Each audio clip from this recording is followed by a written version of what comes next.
Hi, I'm Eddie Burke.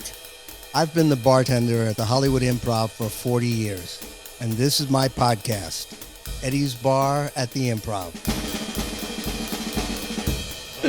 All right. Hey guys, it's Eddie Burke here again, and this is Eddie's Bar at the Improv podcast. I have a very special guest today. I'm sure you have all heard of Budd Friedman, who is the founder of the Improv. Well, this gentleman that I have, his name is Tripp Whetsell, and he wrote this book called The Improv. And obviously it's for sale, and it's an anecdotal history of the Improv through a million comedians' eyes. And we're going to find out about that book from Tripp. How are you, Tripp? Good, Eddie. Thanks for having me on. This is a real treat. Oh, it's a pleasure. Let's just first talk a little bit about you. Sure. It's like, you're an author, you're a ghostwriter. Yes. You've written online articles. What are you doing? What are you doing in LA right now? Well, I'm out here this week. I'm the editor of the Friars Club magazine, and we're doing a birthday tribute to Larry King tomorrow night, and I'm out here for that, to cover that. But I've been an entertainment journalist most of my life, career life, covering show business. I cover a lot of other different things as well. But show business, and particularly comedy, is my sweet spot, which is how I got involved with this book 3 years ago. It was incredible. It's been an incredible journey. Oh, I'll bet. You're also teaching. Yes. At Emerson, is it? Emerson College, yeah. A media studies professor. Mm-hmm. Yeah. So you're all over the place. Yeah, it's fun. Doing it's everything. A lot of fun. Yeah, it's a lot of fun. When did you get interested in comedy? I've always loved comedy as a kid. I mean, I was always one of these comedy nerds growing up. I mean, I would watch the old guys in the Tonight Show, and I love sitcoms, and I love, you name it, I loved it. Particularly the old guys. And of course, one of my real forays into stand-up comedy, learning about the stand-up comedy business, was watching the comedians on television, in the 1980s. I was not living in New York at the time, or LA at the time, where there were a lot of comedy clubs. So to watch a lot of stand-up, I would watch it on, an evening at the Improv with Budd Friedman, who was the grandfather of all comedy clubs, as you know. I mean, he's the man who started it all. And was basically the genesis of our book, that was tell the story of the Improv. And what made you do that? Well, again, this is the club that started it all. Budd is the man who started it all. I mean, there were comedians, before that for many, many years, but Budd gave them really their first place to, ply their trade, concentrated place to ply their trade, and he invented an industry. Just to play and practice. Yeah, just what he did, and that whole thing was a complete accident. Yeah, I do believe that, when he started the Improv in 1963, it originally wasn't just a stand-up club, but it morphed into that, and he's the one responsible, I believe, for the business being the way it is today. Had he not had that club, would it have existed? Of course. And there still would have been plenty of clubs or whatever, but he started it all. Yeah, and that's the guy you give credit to, the man who started it all, and he's the one who started it all, and you can't you can't take that away from him.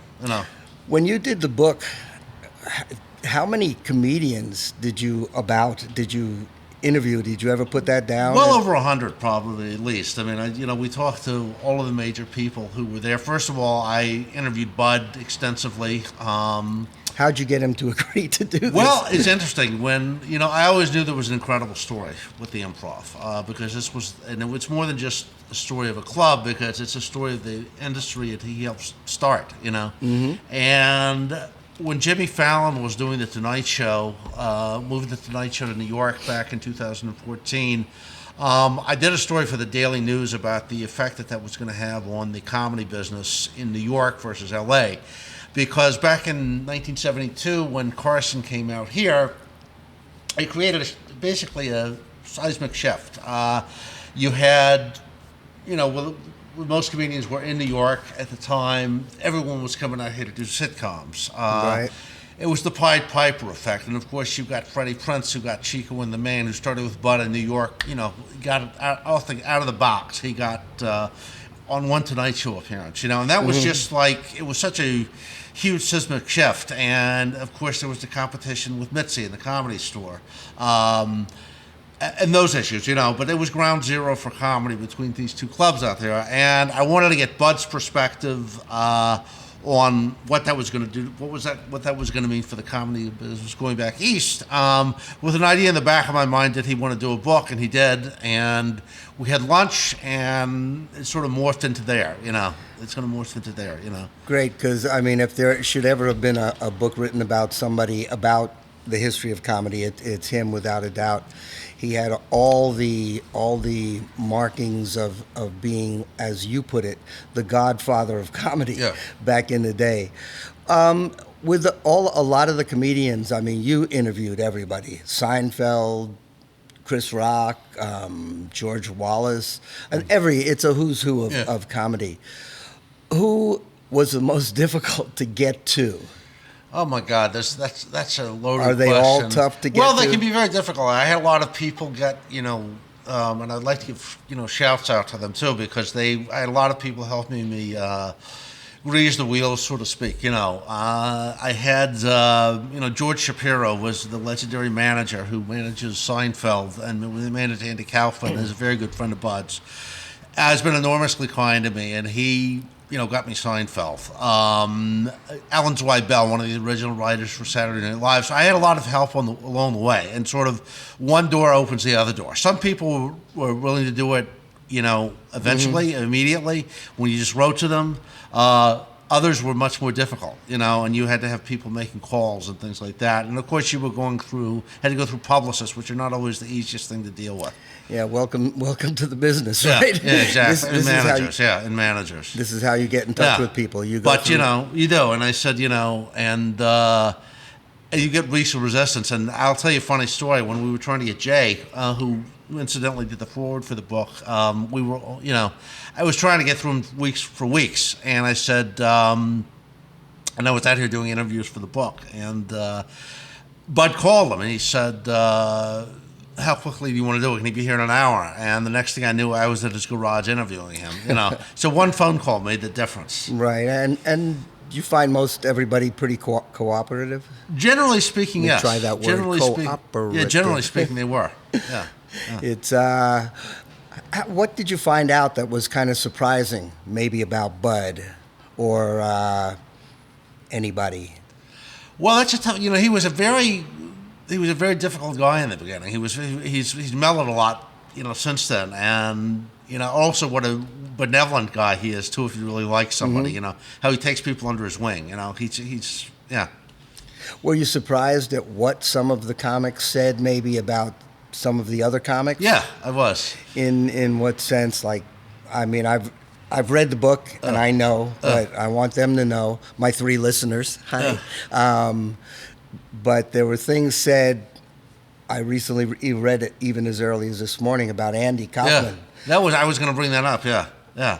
He was an enigma to everybody, definitely. And people didn't know if they, you either liked Andy or you didn't like him. He was, and a lot of people didn't get him. A lot of people didn't understand him. But he was a brilliant comedian, even though he drove people crazy. I'm sure you got even better stories than I do. Well, with Andy, Andy was. I didn't know Andy intimately. I knew him okay.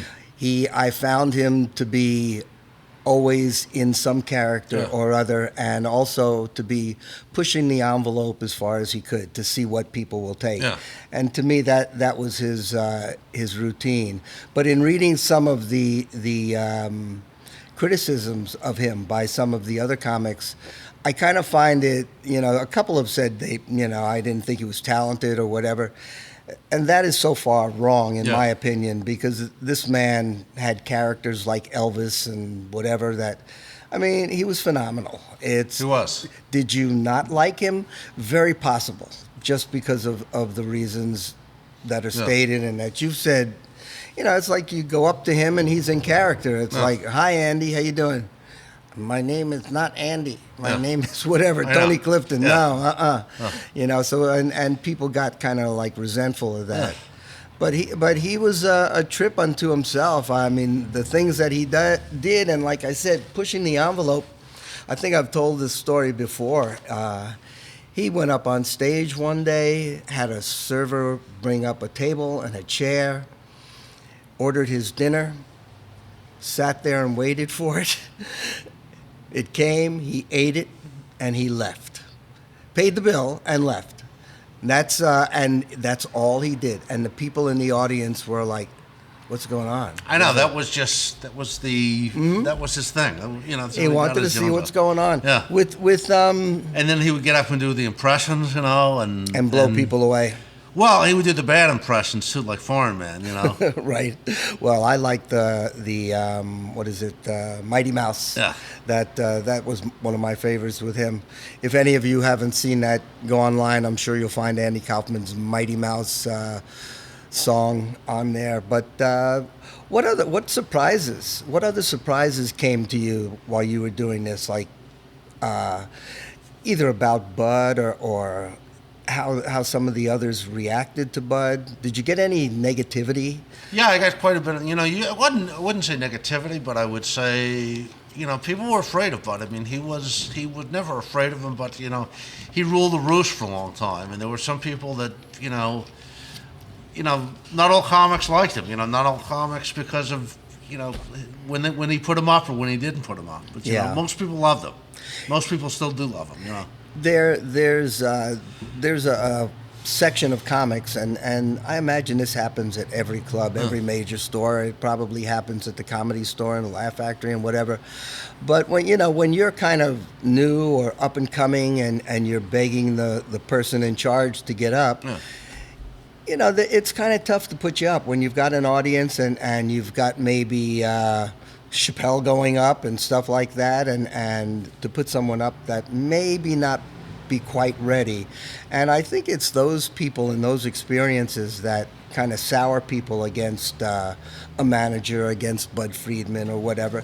And it's just part of the business. It is part of the business, yeah. You can't be upset because Seinfeld walks in and you get bumped. No. Yet people do. Well, you can't be, and that's Larry David is a great story, and I tell the story about Larry David is he in '74, around '73, '74, he was living in Hell's Kitchen at the time in New York, and was in a group of people with a bunch of friends one night, and the audience just listened. He said he went up to Budd and asked him if he could get up and go on, and Budd asked him if he'd ever done stand up before. He said no, and and then he went out and did worked elsewhere for a while, and eventually came back, and we see what happened. But he didn't, not immediately, Yeah, Larry. And there were some great stories about Larry in there too. Mm-hmm. Yeah, like. Well, his like strange habits of things, like what a health nut he was, and what a hypochondriac he was. That sort of thing. I remember Larry when I first started here, and again, the core comics were like Larry and Jerry Seinfeld and George Wallace and Bill Maher and all those people. Half the time, Larry would go up and he'd be like either the last comic on a lot of times, and there'd be like 2 or 3 people in the audience, and most of the time, when I saw it, he would just do his act like the room was full. But then there's other times when he would empty a room. All the time. Yeah, that was empty a room, and he would walk off if he didn't like what was going on. If he didn't like the vibe, he would just, part company. Yeah, no, I imagine he's still doing a little bit. I'm pretty sure he's still doing stand-up a little bit now, back again, because those guys never are totally happy unless they're doing it. Judd Apatow, same way. Judd was... Judd's dynamite. Yeah, and he's doing, he's become a very well-known and accomplished director. Yeah. And when he came in, I don't know, 5-6 years ago, and started doing stand-up again, I said to him, Judd, why are you doing this? Yeah. Torturing yourself and getting back up on stage. Yeah. And he said, because I miss the contact with people. Yeah. He said, I'm always stuck in a room editing something with one other guy, and I just want to have contact. I want to have real reaction. And so he's back doing that and having a blast, I assume. Yeah. Well, he's a guy that truly loves comedy too. I mean, he wrote a great comedy book himself a couple of years ago, where he interviews all these comedians, and he was something he's been doing for years. So yeah, I think he's done a documentary or two many of about. them, so he is a comedy nerd, for lack of a better word, truly. Yeah, he came up with Adam Sandler and all. It's another tight knit little group, and who stayed friends with each other. Yeah. How was it interviewing these guys? I mean, were you intimidated?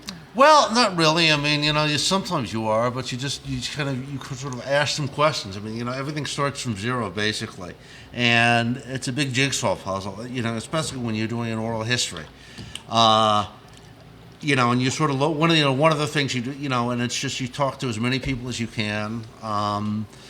And I would say I'm intimidated, but I mean, some of them were easier to talk to and more outgoing than other people, for sure, and some of them gave me more time than other people, for sure. I mean, with Jerry Seinfeld, I only had 10 minutes. That was it. Oh, wow. He was very stick-to-it about, 10 minutes. But, other guys, Jay Leno gave me well over an hour, multiple occasions,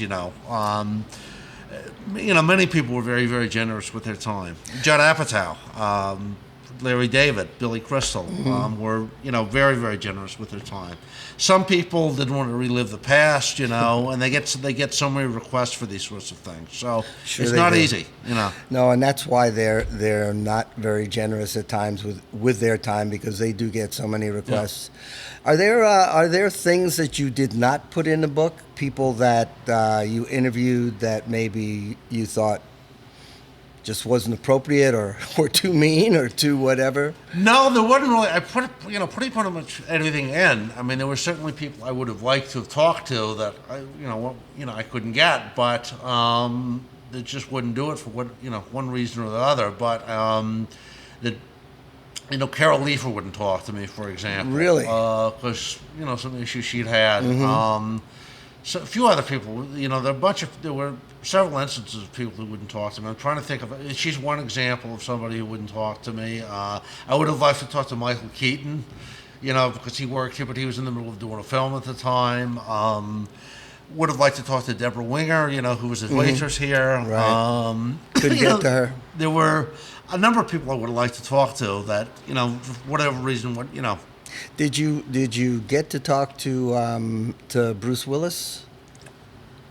No, I didn't. No, he was another guy I would have loved to talk to. And, because Bruce and John Goodman too. Yes, because Bruce and John really together. I know you told me the story about how they would play here. Well, they would sing here every single night to the jukebox. To me, they were the beginning of the real karaoke. Yeah. They started.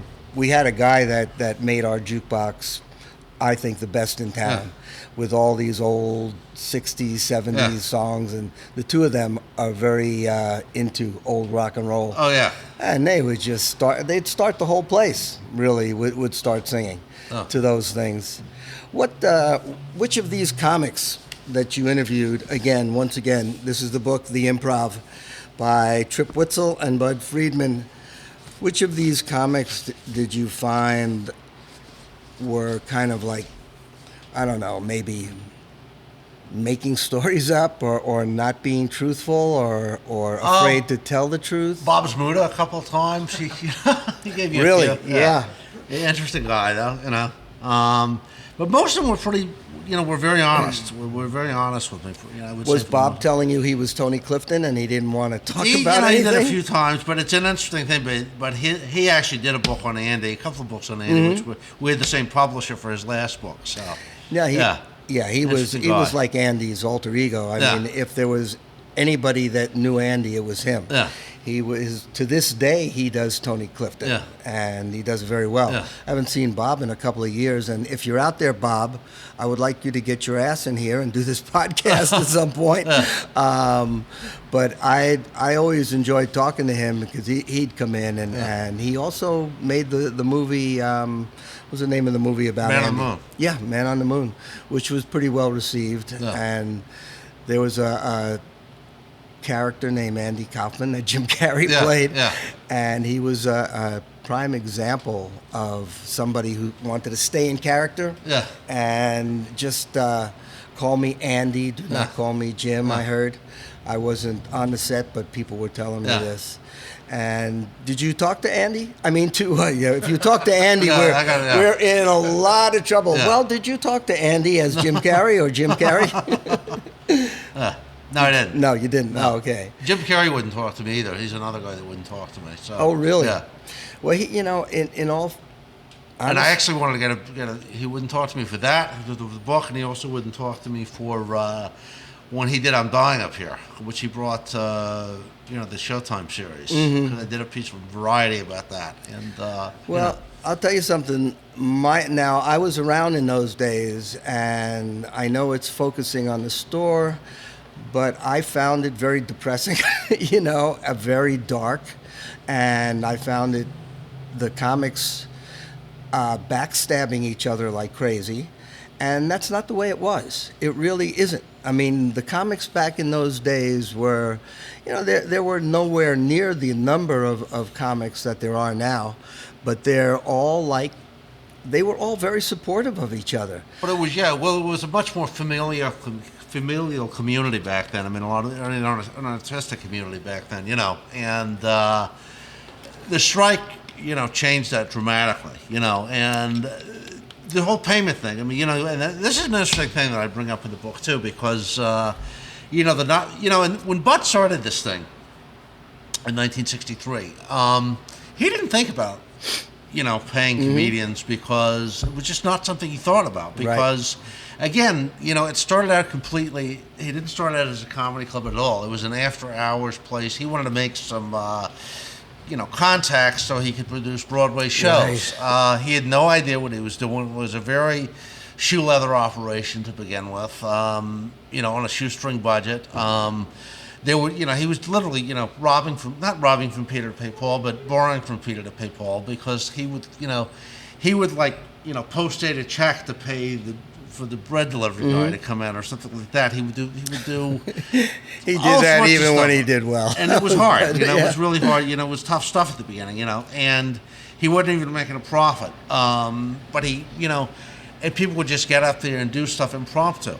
And then out here, the way it started at the store was that, the big guys were, packing the rooms, and she was paying, the Vegas comics to do it, but she wasn't paying the a lot of the younger comedians to do it. They were filling the rooms, and it was like, fuck this shit. Can I say that? Sure, you can. On that, that's kind of where the Go straw. for it, yeah. That's kind of the straw that broke the camel's back. The big expert on that is Tom Dreesen, of course. You should have him on the show. Well, Tom and Mark Lano. I mean, Mark. Mark was Bud's partner, and Mark and Joanne were very big into the strike at that point, which was. But it did change it did change the business, and in good ways and bad, sort of. And nobody, of course, at that time really knew yet what was to come. Right. Although stand-up was getting very hot in the late '70s too. By that point. It changed the dynamic in a lot of ways, just as you said. Also, in the sense that when the strike just started, there was a fire here. Yeah. And as a result of the fire, the comedians voted to not strike Budd. Yeah. He was going to give them whatever he was going to match in good face. Yeah. He told them, whatever you settle this strike for, I will pay. Yeah. So they, as a result, didn't strike here. They continued to play, but they struck the Comedy Store, and that's what really kind of led to a lot of the bitterness between Mitzi and Budd. Well, the bitterness was there before, because she actually wouldn't, it was a tough war. I mean, she was, the room, it was an interesting dynamic, because Sammy had the good fortune, it started out as a room for him to basically, for him and his cronies from Vegas to play. Just to hang out. Mm-hmm. Yeah, and Sammy actually, based it on the Improv, because Sammy used to go to the Improv in New York. And 2 years after, as he was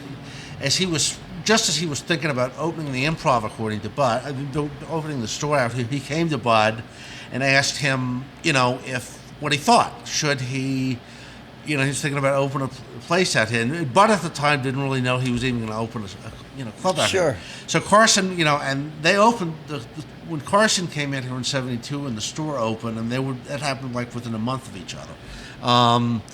And the reason, Carson came out here in 72 was because Fred DeCorvita, the legendary producer who had been a big film producer, director, going way back to the 30s. He was Ronald Reagan's director.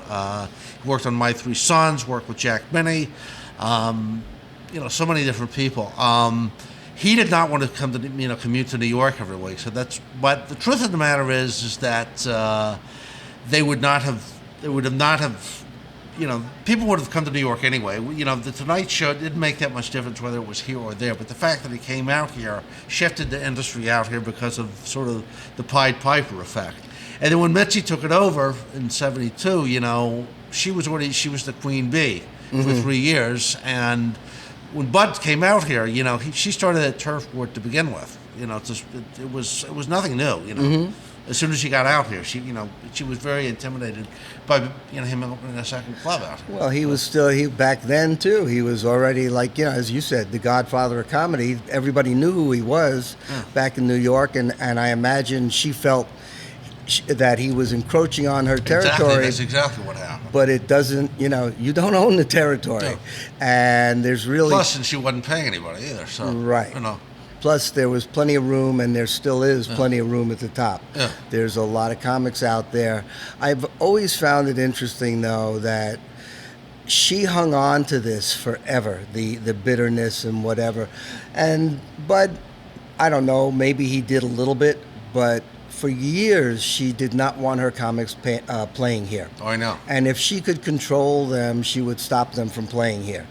And Budd, to my knowledge, didn't care. Yeah, and from that moment on, really, the die was cast. I mean, you were either a story guy or an improv guy. Right. One of the two. And those were usually, I hate to label like B comics or people like that haven't quite made it yet. Those are the people that she could still control and say all right, whomever, you can't, I'm going to book you in the main room or whatever it is there. But if you play the improv, I'm not going to book you at all. Yeah. So, and she also had that little issue. If you actually read the book, I'm Dying Up Here. Yeah, by Bill Noodle-Cedar. Great book. Yes, great book. Very, very accurate. You actually saw the result, unfortunately, of one of the comics. Steve Lebeckton. Yes, who unfortunately committed suicide because he couldn't get spots there. Yeah. As I'm sure he had other issues too. Well, he had a lot. Apparently, I didn't know him, but he had a lot of other issues. Apparently, and Budd, he was not. Budd was not a fan of his. He wasn't really. So it was very, very troubling. He was a good comic, though, from what I understand. I knew him just tangentially. I had met him once or twice. I really didn't know him well at all. But at the same time, that's some comics take this very deeply. Very, you very can't deeply. get up, and I mean, I've seen people sitting here going, looking like they're ready to shoot themselves, and you go like, hey man, it's like, it's stand-up comedy. You go, your act that you did tonight that may have sucked, tomorrow night the same audience, a different audience is going to love it. So it's not something to go home and shoot yourself about. And so many comics, I guess it's a tough business. It's not easy.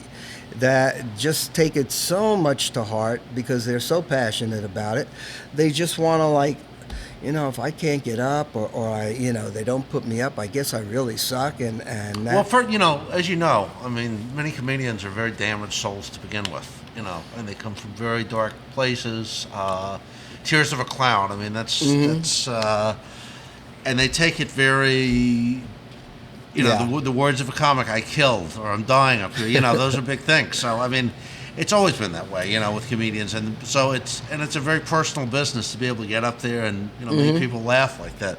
I think it's a little different today. I think back in the day with a lot of the people that you interviewed, Richard Lewis and Jerry and all those guys, I agree with that. Today, it's changed tremendously because, first of all, a lot of these younger guys that are coming into the business or doing open mics and everything are just like, I've seen it on YouTube. I've seen this on wherever. I'm going to do it too. So they haven't really even had a chance to live life. No. And so their souls are not quite tortured yet. No. They haven't really experienced everything. No. But that's one of the changes I think that's occurred. The way they started back then, like you said. I mean, you know, probably the classic tortured soul is Richard Lewis, and there's yes a bunch and no. of them. I mean, he's a very. That's interesting you bring that up because he is relatively normal when you think of most people. I mean, you know, he's not. He had, you know, he's had some substance abuse issues, but he's a great guy, and we all know about the neurosis, and that's part of his thing. But he's pretty together. You know, he's still with us and still kicking it. Oh yeah, no, he's great. When I say tortured soul, I just mean, in my mind, like they've gone through a lot in their lives, and they bring it on stage and they talk about it and all that. With all those guys like Richard and Larry and Jay and that, did you find like a general through line in terms of love for Budd and feeling grateful for what he did? Yes, absolutely, unquestionably. Everybody loves Budd. Everybody, you know, credits him for what he did. You know, for the stories that they gave him. They will do. You know, most people, you know, particularly people like Robert Klein, who was one of the stalwarts in the early New York days, and who you should have on the show if you know in the 60s and early 1970s. You know, credits Budd for everything. You know, helping him start, you know, giving him a good place to play his trade. Bill Maher will say the same thing. Jay, of course, loves Budd. You know, Jimmy Fallon. I mean, you know, all these people, you know, have great reverence for him. Oh God, Jimmy. You know, I remember the very first day Jimmy came in. He came in with his then manager Randy Siegel. Yeah, nice lady. Yeah, with a guitar on his back and all that, and they were sitting here, and somehow she had got him a spot up there, and you couldn't have seen a more nervous kid. Yeah. But you also couldn't have seen a nice kid. Yeah. And to me, somebody like him who makes it, you go like, that's nice. You know, that's really, really good to see a guy that's a nice guy. Not that most of them aren't. You know, get ahead and do his thing. He and I'll toot my own horn. He and Adam Devine, when Adam Devine was on the show, I don't know, 6, 7, 8 months ago, not a year, shouted out, "Hey Eddie," you know, at the Improv, which like I think more people had actually seen than anything. Well, he's before. a lovely guy. He you know, when the book came out, Jimmy held it up on his show. You know, Yes. You know, and I want to thank Jeff Abraham, the great Jeff Abraham, comedy publisher, for that. Who we had the good fortune of helping us promote the book because he was able to, as well as our great people at Ben Bella Books too.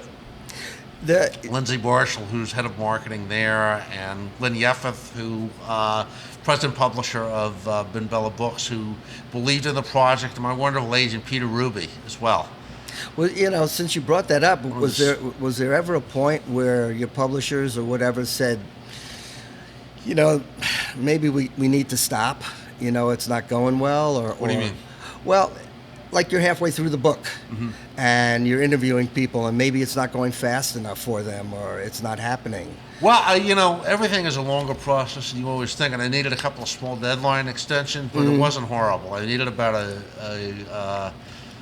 6 to 8 month deadline extension, but they were pretty cool about it. But most authors do. I mean, it's not uncommon at all. Okay, so that was a stupid question. Yeah. No, it's not a stupid question at all. The converse to what I just asked you about, a through line of people appreciating Budd, did you run into a through line of many comedians that were like, you know, he didn't do anything to help me? Or there were a few, I'm not going to name names, but there were a few who thought he didn't, you know, take a strong enough interest in him, and the benevolent dictator sort of thing, you know. So there were some comedians he certainly didn't like. I mean, that's normal. That's people. Yeah. As long as I David Brenner is a classic case. I mean, he had a lot of there was a lot of animus with him and David Brenner, and Jimmy Walker too, by the way, Yes, well, that I know of. I mean, Jimmy wouldn't come in here at all. And yet I understand, you probably know this better than I, that back in New York, Well, Jimmy started Walker, him, yeah. Started him, and actually, when he got the Good Times, Alan Manning's who's one of Norman Lear's lieutenants, who created Good Times with Norman he met him he saw Jimmy at the Improv in New York, and was said, "This is the guy that we'll need for this role at the Improv." Yeah, yeah. Do you know what happened? Well, what I understand from interviewing Jimmy, I mean, I don't think anything really happened, but he invested in the club out here, and he was an investor, and he was an early investor at the Improv out here, but he just, he had already been working at the store, and he thought I would just sort of stay put. I mean, that's sort of the way he told it to me, and I'll just stay put, versus trying to ruffle feathers really by coming over here. But he certainly could have, because in those days, I mean, the people, Freddie Prince could work at both clubs. Freddie was an investor right here, I believe, an early investor. Depended on who you were. Yeah, depending on who you were, and of course Jimmy had Good Times at the time. Right. You talk about investors. There must have been 50 to 60 investors. I don't know what he did to get this place started, but you had guys that were sitting here when I started, eating and drinking for free. That were investors until Mark Lano came along and Mark made it a business. And just, these people took an instant dislike to Mark because now they had to pay, and which made perfect sense that you guys are investing in this, but you're eating it and drinking it out of profit. And so, Mark made it a business, and I think Budd was extremely happy about that. He just didn't know how to do it. One thing that Budd is not is a good businessman, or wasn't. And I guess he just didn't know how to tell his friends or investors, like, look, Yeah, but he's still one of the shrewdest people you'll ever meet. Oh, I know. Yeah, he's a character unto himself. He and I have obviously. I mean, I've been with him for dinner or lunch or something. He'll look at the bill and go here. To the penny can spot what someone got something wrong on the bill. He's very shrewd. I think he's a very shrewd businessman. I think he's very shrewd, frugal, very frugal, and very smart. Well. But he likes to live well, so I don't blame him. I mean, I think we all would once we get there. He and Mark started back together, I think, in 80? 80, 84, I think. I don't know. Mark would not talk to me for the book. He didn't want to be in the book. Okay. Well, I think it was 80. The two of them came together because Mark and I have this argument every time I see him. I was here a year before you started, Mark. And you started in 77, I believe. 79. 79. Right 79, and Mark, I believe, started in 1980. And whatever it was, I know that I was here a year before he got here. And so we have this discussion all the time. But one thing Mark always, after his being here a year, used to always get frustrated with the fact that every time I've got everything done, something else happens. And which is what the business was. Something that, since Budd had been in it so long, never fazed him. No. He just went about his business. Yeah. As long as you knew he was the boss, he didn't care. Absolutely. And we had New Year's Eves when he would come in here and they'd have the entire showroom set. And he'd come in here and he'd go all right, we got to change these chairs. And everybody's, okay, why? Just do it. And he just needed to be boss, and he always did. He just wanted you to recognize him. He did the same thing with me at the bar. Sometimes he'd be on vacation for a week or something, and he'd come back and he'd tell me to do some silly things, rearrange the wines, or, I said, Bud, I know you're the boss. We don't have to do all that. But He's a great man. He's in comedy. I personally am grateful for this job through him, obviously. He and Mark, over the years, the two of them, unfortunately, have had an awful lot of discord. Yeah. I guess it comes with being business partners. Well, I think that's true in any business. Yeah, I'm sure it is. But again, let me show the book to everybody. Budd Friedman, The Improv. An anecdotal history, really, of everybody you know in comedy giving their little blurbs about Budd and the business. Tripp, thank you so much. I really appreciate it. I loved it. And before you go, I would like to give you my limited edition classic T-shirt for you to wear everywhere. I shall. And this is, as I've said before, limited edition until I make up more. If I make up more. Oh, great. With this beautiful Improv, Eddie's Bar at the Improv logo podcast.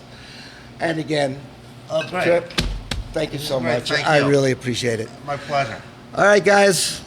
Till next time, we are out.